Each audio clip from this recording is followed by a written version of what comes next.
Your dad's a fascinating character. You know, I always think he gets a bit of a hard rap, your dad, because yes, he's a disciplinarian, but wow, without that discipline that he had, would any of you have got where you got? I mean, I don't know, but I suspect his drive and the pressure he put on you and the work ethic and all this kind of thing. He's very strong. Yeah.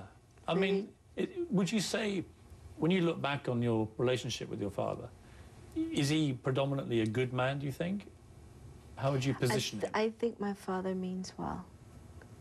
I think he means well and wants nothing but the best for his kids. I just think that the way he went about certain things wasn't the best way, but you know, it got the job done. And that's because of maybe how he was raised, doing what he thought was best, not knowing any better. So you tell a story in the book, one occasion you cite when you're getting out of the bathtub and he whacks you. How old were you then? I was very young. I remember being younger than 8, let me put it like that. I mean, that's pretty bad. Yeah. And I can't remember what it was that I did. I can't remember if I truly deserved it. But my father's never touched me aside from that time. He's never whipped me. But he did the boys quite a lot. He was quite a physically disciplinarian guy. When my brother Randy and when we came along, I think my parents got kind of tired. Having 9 kids and raising these children, I think they became, and everyone says, you guys have it so easy, my other brothers and sisters would say. And my parents were a lot more lenient with us, and I thought they were very strict. Does he ever tell you that he loves you? Yeah, he has. He can do that. He has that. He has done that before. But not often, I shouldn't think. No. He doesn't give me the impression of being very demonstrative in that way emotionally. It's very tough. Jacksons don't cry. Is that the tough. Really?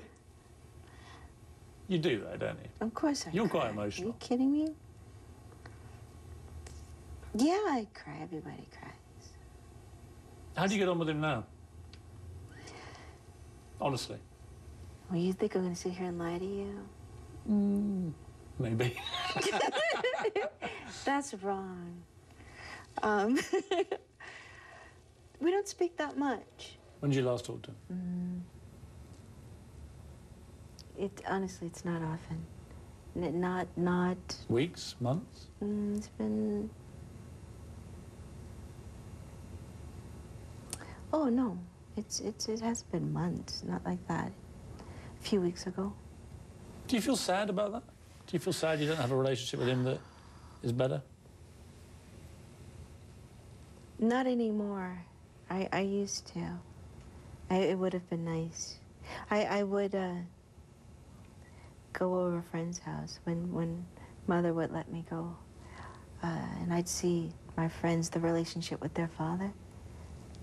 How they call him Dad and sit all in their lap and... What do you call him? Joseph. Always have done? One time I tried to call him Dad. And what happened? He said no. He said no. He said, I'm Joseph. You call me Joseph.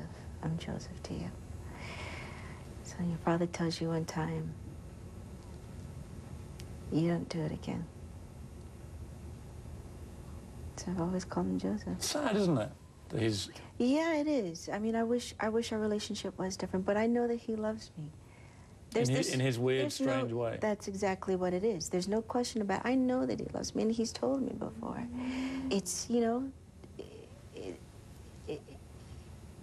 he has his issues, his things, the way he was brought up, and he's set in his ways, and I think he did the best that he could, and I think he did a wonderful job with us. I mean, the outcome, but the way he went about it, I don't know if I agree with that, but we turned out okay. We turned out pretty okay. Do you think you'll have children? I hope so. Do you worry the clock's ticking or not? No. It's, you know, I've given it up to God. Have you come close to thinking, right, I'm going to have a baby now?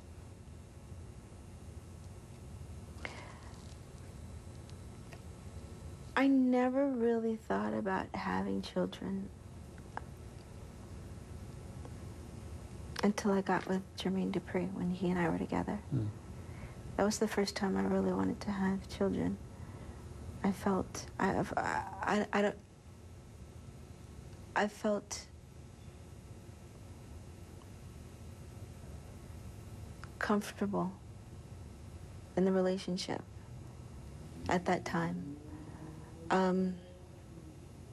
How he would be as a father, how he is as a father. He has a little girl, but we're not together anymore. So I don't know if I'll have kids, but I've really given it up to God. If it's meant to be, it's gonna. Do you think you'd be a good mom? I hope so. Everyone tells me for the longest, they've told me, "Oh, you'd make a great mother." I said, "What? Why? You're very nurturing.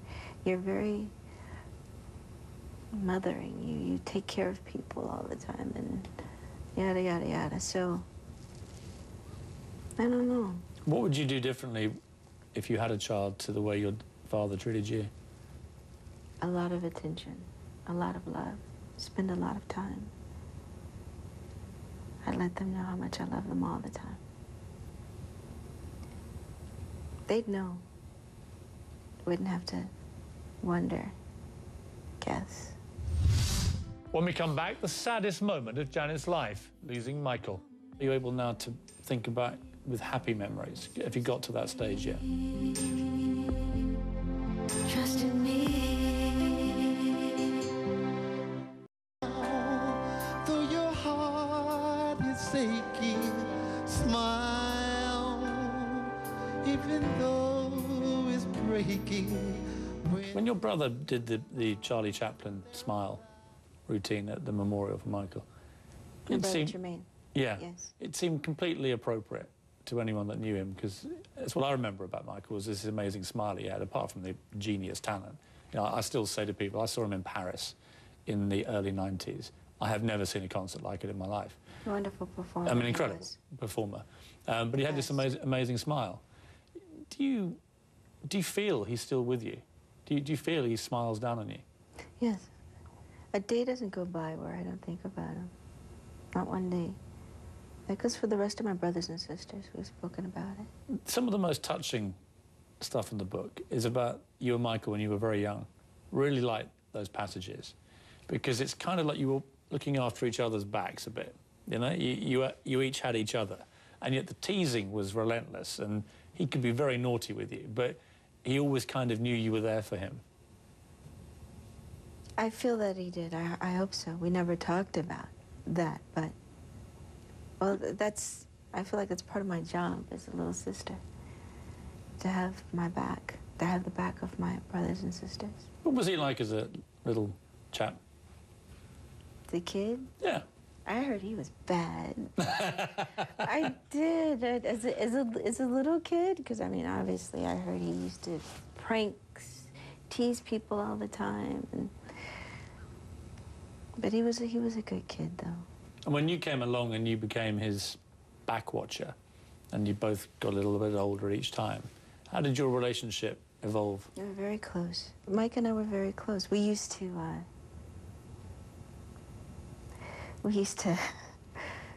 go to this restaurant called Love's. I don't think it's in existence anymore.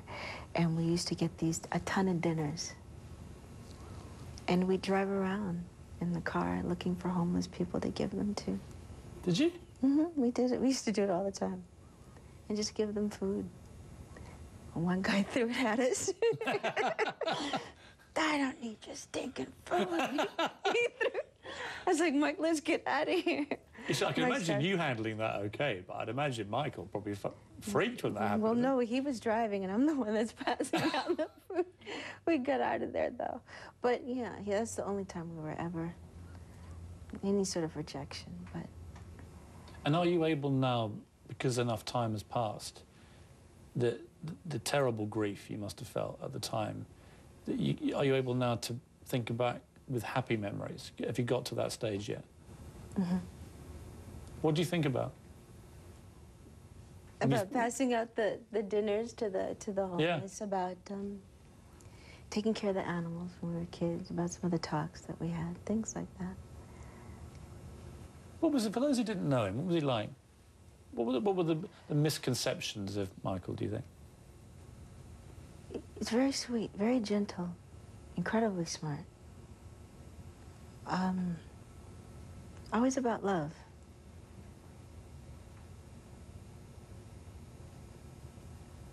Always about love. He knew who he was. Do you think most people misunderstood him? Mm-hmm. I interviewed Michael. Oh, you did? Yeah, I interviewed him. And I found it fascinating to actually talk one-on-one with him. Because, A, he seemed completely normal to me, and we had a great discussion about all sorts of things. Mm-hmm. Great sense of humour. Mm-hmm. But what was really interesting, and I wanted to read you some of this, was what he said about Princess Diana, who had just died. He said to me, I told her that no normal person could possibly understand the life that she led. I'd had that attention since I was a kid. Diana had had it only from the age of 19. I'd had it all my life, so I knew how to handle it. I just said to her, rise above it all. I would tell her how I'd go on stage sometimes in the worst pain, either emotionally or physically, with something like a toothache, and I would put whatever it was out of my mind and perform. And I said to her, be strong, be determined, no one can hurt you. You can only hurt yourself, so be defiant. And I think she appreciated it and got something from my words. I think I was able to comfort her. And when I read your book, there was a lot of similarity there in terms of the way that you dealt with the appalling tragedy of Michael's death. You know, you had to get back out and perform. And when I read these words again, I was thinking, wow, it's almost exactly the situation you found yourself in. For one, listening to what you said, what he had said to you, a part of that is how my father raised us. Whatever's aching you, whatever's going on in your personal life, you don't let it show. You have a job to do. They're not there to know your business. Get out there, they paid their hard-earned money to see you work, to see you perform, and you give them that. So you don't let them, you don't show the pain that's going on inside of you. I got back to work right after my brother passed. It was very difficult at times, and there were moments that when it helped me get through it, really. Performing does. Mm-hmm. Is that because you have a kind of weird communion with an audience, that having people there to almost share it with? Is it that? This one-on-ones, or not even one-on-one, just even, yeah, well, one-on-one, or getting in front of a small group.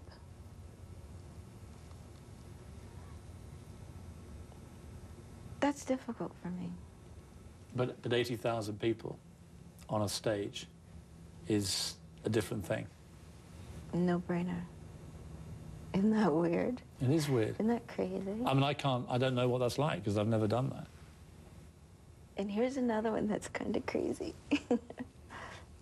I don't like when people stare at me. Really?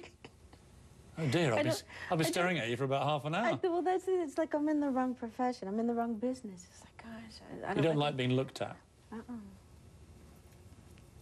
You are in the wrong business. I know, right? It's crazy. It's kind of crazy. I'm in the wrong business. But it's easier for me when I'm moving, when I'm thising, when I'm thating. But if I'm just still in speaking, it's a lot harder for me. So I just have to put on that face. In a moment, Miss Jackson on the real diva in the family. Well, let me stop, because I think my sister's a diva. She's gonna kill me.